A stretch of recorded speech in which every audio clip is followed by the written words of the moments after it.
Hello नमस्कार, कसे आहेत सगळे? मस्त ना? तर मस्तच राहा. सर्वांना सर्वप्रथम श्री स्वामी समर्थ. आज आहे फराळ सिरीजचा सेकंड डे आणि आज आपण पाहणार आहोत रवा लाडू. तर चला मग रेसिपीला स्टार्ट करूया. इथे मी रवा घेतला 1.5 किलो, साखर पाऊण किलो, आपल्या आवडीनुसार ड्रायफ्रूट्स घेतलेत आणि वेलची पूड आणि जायफळ पूड. इथे मी रवा अगोदरच भाजून घेतला होता आणि त्यामध्ये पाऊण किलो साखर थोडी थोडी ॲड करत होते. आपल्या टेस्टनुसार याच्यामध्ये गोड कमी जास्त आपण करू शकतो आणि त्यानंतर मिक्स छान करून घ्यायची आणि मग याच्यामध्ये आपल्या आवडीनुसार वेलची पूड आणि जायफळ पूड घालायचे. जायफळ हे ऑप्शनल आहे, तुम्हाला जर आवडत नसेल तर तुम्ही नाही घातलात तरी चालू शकतं. इथे मी तुम्हाला साहित्यामध्ये तूप दाखवलं नव्हतं बाय मिस्टेक, तर इथे मला अर्धा किलो तूप लागलेलं आहे आणि तोही वितळवून आपण घेणार आहोत. जास्त कडकडीत गरम न करता आपण नॉर्मल गरम टेम्परेचरमध्ये तो घेणार आहोत. आणि याच्यामध्ये आता ही वेलची पूड आणि जायफळ पूड टाकली, ती छान मिक्स करून घ्यायची आहे आणि साखरही छान मिक्स करून घ्यायची आहे, एकजीव करून घ्यायचे. आणि रव्याचं म्हटलं तर रवा आपण आदल्या दिवशी भाजून ठेवू शकतो किंवा जर आपल्याकडे वेळ नसेल तर आपण आदल्या दिवशी भाजलेलं तरी चालतं किंवा त्याच वेळेला आपण भाजला ते तरी चालतं.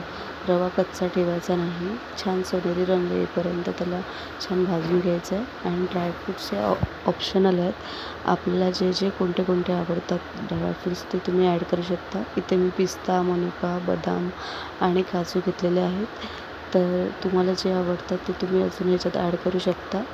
आणि असंच आपण याच्यामध्ये टाकणार आहोत आणि त्यानंतर आपण कढवून घेतलेलं तूप आहे नॉर्मल टेम्परेचरचं, ते त्यात टाकणार आहोत. जास्त कडकडीत गरम नाही आहे, जर जास्त कडकडीत गरम घेतला तर लाडू कडक होऊ शकतात, त्याच्यामुळे आपण गरमच घेणार आहोत, पण ते थोडं कमी गरम असं घेणार आहोत, नॉर्मल टेम्परेचरचं घेणार आहोत. आणि हे छान एकजीव करायचं आहे, मिक्स करायचं आहे हाताने, नाही तर हे एखाद्या चमच्याच्या साहाय्याने पूर्ण मिक्स करून घ्यायचं आणि पूर्ण रवा मिक्स होईल असं पूर्ण लाडूचं एकजीव करून घ्यायचं आहे. त्यानंतर आपण एक साईजचे छोटे मीडियम साईजचे आपण रवा लाडू तयार करायला स्टार्ट करणार आहोत आणि लगेचच घ्यायचे, कारण आपण ते मिश्रण थोडंफार गरम असताना आपण लाडू वळायला घेतले की ते छान वळले जातात.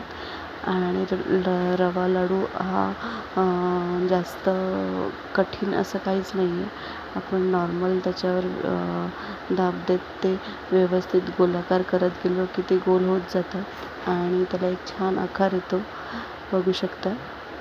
अशा पद्धतीत आपण सगळे लाडू करून घेणार आहोत. आणि आय होप सो तुम्हाला ही रेसिपी सोपी वाटली असेल आणि आवडली असेल, तर प्लीज तुम्ही ट्राय करा अशा पद्धतीत. आणि अशाच आपल्या नवनवीन सिरीज येतच राहणार आहे. आजचा सेकंड डे आहे म्हणून आज रवा लाडू आपण बघितला आहे इथे. आणि ह्याच पद्धतीत आपण सगळे लाडू करून घेणार आहोत. बघा आपले इथे 2 लाडू झालेले आहेत, या पद्धतीत आपण सगळे लाडू करून घेणार आहोत. आणि खरंच तुम्हालाही आवडत असतील माझ्या अशाच रेसिपी ज्या दिवाळी स्पेशल आहेत आणि दिवाळी सिरीज चालू आहे आपली, तर प्लीज एक लाईक नक्की करा आणि चॅनलला सबस्क्राईब करा, शेअर करा व्हिडिओ आणि भरभरून प्रेम असंच राहू द्या. Bye bye.